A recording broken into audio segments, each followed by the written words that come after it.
Bonjour à toutes et à tous. Toute l'équipe du CECA est heureuse de vous accueillir aujourd'hui à Soyaux pour cette 3e édition de la rencontre régionale qualité en établissement et services médico-sociaux, organisée par l'Agence régionale de santé Nouvelle-Aquitaine et le CECA dans le cadre de notre contrat pluriannuel d'objectifs et de moyens. C'est avec toujours un plaisir de vous retrouver ici. Ces rencontres sont devenues un rendez-vous attendu, un moment où l'on prend le temps de se retrouver, d'échanger entre pairs et de partager cette ambition commune, améliorer durablement la qualité au service des personnes accompagnées.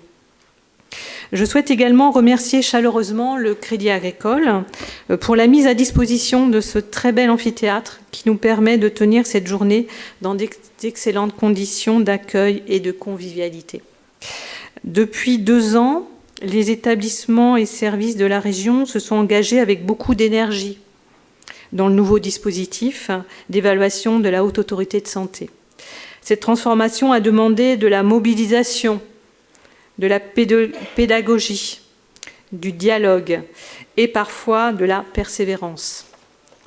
Nous savons que cette évaluation a suscité des interrogations, notamment autour du système de cotation ou de la lecture des résultats publiés. C'est pourquoi je veux remercier très chaleureusement la Haute Autorité de Santé d'être présente aujourd'hui à nos côtés, ici en région. Sa venue est précieuse. Elle nous offre l'occasion d'un dialogue direct avec les acteurs de terrain pour répondre à vos questions, parfois sensibles, voire un peu brûlantes, et apporter des précisions sur les points techniques du dispositif. L'HAS a récemment publié plusieurs éclairages méthodologiques pour harmoniser les pratiques d'évaluation et renforcer la transparence du système de cotation. Mais au-delà des aspects techniques, il est essentiel de rappeler que l'évaluation n'est pas une sanction, ni un jugement, mais un outil au service de l'amélioration continue de la qualité. Elle permet de valoriser les pratiques, d'identifier les marges de progrès et de fédérer les équipes autour d'une dynamique collective au bénéfice des personnes accompagnées. Cette journée s'articule autour d'un fil conducteur, comment maintenir la dynamique qualité au-delà de la visite d'évaluation. Ce matin, la Haute Autorité de Santé nous présentera les actualités du dispositif et ses évolutions avant une table ronde réunissant plusieurs établissements et services venus partager leur expérience de l'après-visite, leur réussite, leur questionnement et leur levier d'action. Cet après-midi, nous prendrons de la hauteur avec le regard d'une consultante sur la manière de faire vivre la démarche qualité dans la durée sans que le soufflet ne retombe. Nous aborderons ensuite la gestion des événements indésirables graves comme levier d'amélioration continue avec les équipes du CECA et de l'ARS et nous terminerons sur une thématique essentielle, la conciliation entre liberté d'aller venir et sécurité des personnes accompagnées. Cette rencontre est fidèle à notre manière de travailler en Nouvelle-Aquitaine, coopération, confiance, co-construction entre institutions, structures d'appui et professionnels de terrain. Donc un grand merci également à tous les établissements qui ont accepté de participer aux tables rondes, aux animateurs de ces tables rondes, aux GCSMS et ambassadeurs du CECA qui nous ont aidés. Je cherche mon mot, Florence, qui nous ont aidés à développer cette journée. Puissons-nous, à travers cette journée, renforcer la dynamique régionale de qualité, donner du sens à nos actions et poursuivre ensemble cette démarche d'amélioration continue. Je vous souhaite une très belle journée de travail. Madame Cotin, vous souhaitiez compléter cette introduction sur l'importance de l'évaluation et ses usages.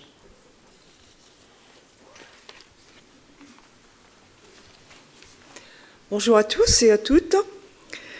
Je suis très heureuse aujourd'hui de participer à cette journée que nous avons co-construite avec le CECA.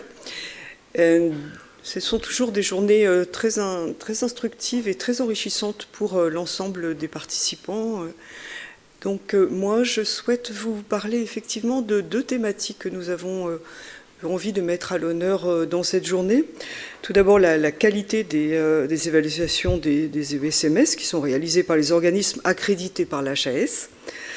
Et puis la déclaration et la gestion des événements indésirables qui seront au cœur de certains de nos échanges de cet après-midi avec des intervenants de l'ARS qui sont dédiés à cette thématique, que je remercie d'être présents.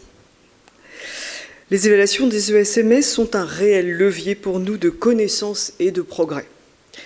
Depuis leur lancement en 2023, de ce nouveau dispositif d'évaluation des établissements et des services, plus de 700 rapports d'activité ont déjà été analysés et près de 900 évaluations devraient être réalisées d'ici la fin de l'année. Alors il ne faut pas se mentir, la qualité des rapports demeure encore inégale. Mais il faut aussi saluer la qualité de la majorité des évaluations transmises. Elles sont argumentées, construites et permettent désormais à l'ARS de disposer d'une base d'analyse solide.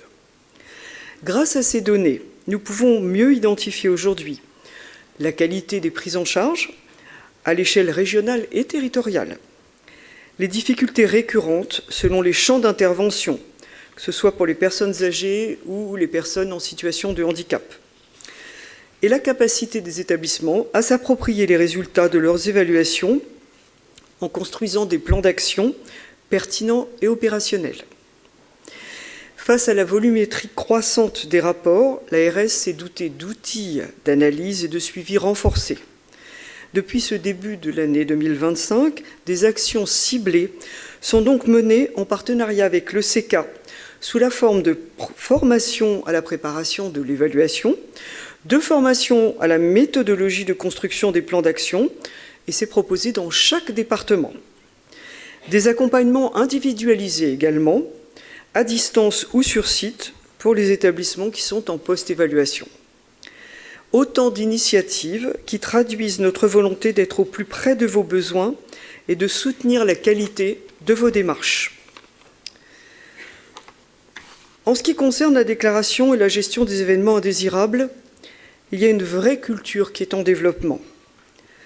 Ce sera un second temps fort dans cette journée, que les événements indésirables soient graves ou non. Le pôle qualité de l'ARS travaille en effet étroitement avec la cellule de veille et le pôle inspection, réclamation pour identifier les causes récurrentes de survenue de ces événements et en particulier les EIGS. Nous observons, et c'est un signal positif, une progression notable de la culture de la déclaration dans le secteur médico-social. Je ne dis pas qu'il y a plus d'événements indésirables, mais la communication se fait beaucoup mieux qu'avant. Notamment dans le champ des personnes âgées. Le champ du handicap reste quant à lui encore en retrait, et c'est un axe sur lequel nous poursuivrons nos efforts de communication et d'accompagnement, notamment avec le CECA en 2026. Notre objectif est clair, accompagner les structures dans l'analyse de leurs événements, dans la définition des plans d'action correctifs et préventifs et dans le renforcement de la culture de la sécurité. Des formations spécifiques et des accompagnements individualisés sont d'ores et déjà proposés dans le cadre du CEPOM entre l'ARS et le CECA. Plus d'une centaine d'accompagnements volet 2 sont réalisés chaque année par l'équipe du CECA. L'ensemble des données recueillies par les acteurs alimente une réflexion continue sur les priorités d'action régionale. C'est ainsi que sur les années 2024 et 2025, nous avons pu programmer ensemble des actions sur la culture de la sécurité, des soins et des pratiques, la prévention de la maltraitance et la gestion des violences, qu'elles concernent les professionnels, les résidents ou les relations entre les résidents. Les premières analyses 2025 font apparaître une augmentation préoccupante des risques liés aux risques suicidaires. Ce sujet fera donc l'objet d'actions spécifiques dès 2026, comme l'appui à la déclaration et à la rédaction des plans de gestion de crise et de continuité d'activité, souvent jugés insuffisants lors des évaluations. Nous proposerons également un accompagnement renforcé à la définition et à la mise en œuvre des projets personnalisés, car ils constituent le cœur du sens et de la qualité des accompagnements qui sont actuellement faits. Avant de conclure, je souhaiterais donc remercier très sincèrement le CECA. C'est un opérateur engagé et partenaire très actif de l'ARS pour sa mobilisation constante dans la mise en œuvre de nombreuses formations et des accompagnements proposés aux structures et plus largement pour son implication au quotidien au service de la qualité dans le secteur médico-social. Merci à tous et bonne journée.